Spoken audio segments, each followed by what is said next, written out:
અત્યારના માતા પિતા પોતાના બાળકોને ઇંગ્લિશ મીડિયમ સ્કૂલમાં ભણાવે છે. ના, બહુ સરસ વાત છે, ભણાવવા જોઈએ. એજ્યુકેશન ને ભણતર પણ જરૂરી છે, પણ સાથે સાથે થોડુંક આપણું સનાતન ધર્મનું, જે આપણે હિન્દુ ધર્મ છે, દેવી દેવતાઓ છે, રામ ભગવાન છે, રામાયણ છે, ગીતા છે, એના વિશે પણ થોડુંક જ્ઞાન આપવું જોઈએ. આજે મારા રિક્ષામાં 2 છોકરા એવા બેસાડ્યા હતા, બહુ ઇંગ્લિશ બોલતા હતા, પાવરફુલ ઇંગ્લિશ, પણ મને એવું લાગ્યું થોડુંક આપણું એને જ્ઞાન છે કે નહીં હિન્દુ ધર્મ વિશે, સનાતન ધર્મ વિશે. તો મેં એને જરાક પૂછ્યું કે ભાઈ કુંભકર્ણ છે એ કોના ભાઈ હતા? તેમાંથી એક છોકરો હતો, એને જવાબ આપ્યો કે કુંભકર્ણ છે એ દુર્યોધનનો ભાઈ હતો. મેં કીધું અને રાવણ કોણ હતા?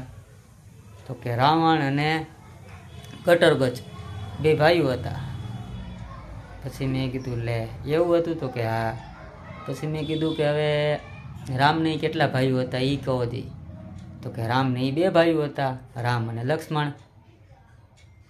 એટલે આવું જ્ઞાન અત્યારે છોકરાઓને હોતું નથી આપણે સનાતન ધર્મ વિશે. અત્યારે તમે જુઓ કે વિદેશોની અંદર આપણી શ્રી રામની ધૂન ગવાતી હોય, ભજન ગવાતા હોય, આપણી સંસ્કૃતિને અપનાવે છે, અને આપણે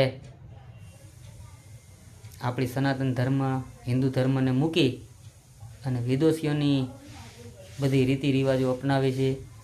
કોઈ આવે, કોઈ જાતું હોય તો આપણે બાળકોને શીખવાડી ભાઈ, તાતા, એની જગ્યાએ આપણે જે ભગવાનનું નામ આપણે જે પહેલેથી બોલતા હોય આપણી પેઢીઓથી, જય શ્રી કૃષ્ણ છે, જય સ્વામિનારાયણ હે, સીતારામ હે, જે કાંઈ પણ બોલતા હોય એવું શીખવાડવું જોઈએ.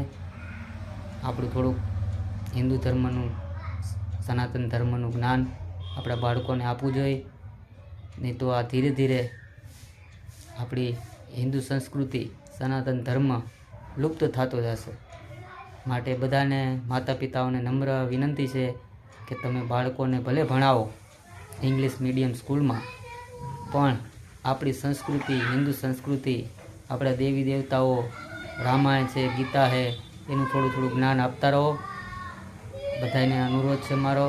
સીતારામ, જય રામાપીર, જય લક્ષ્મણ.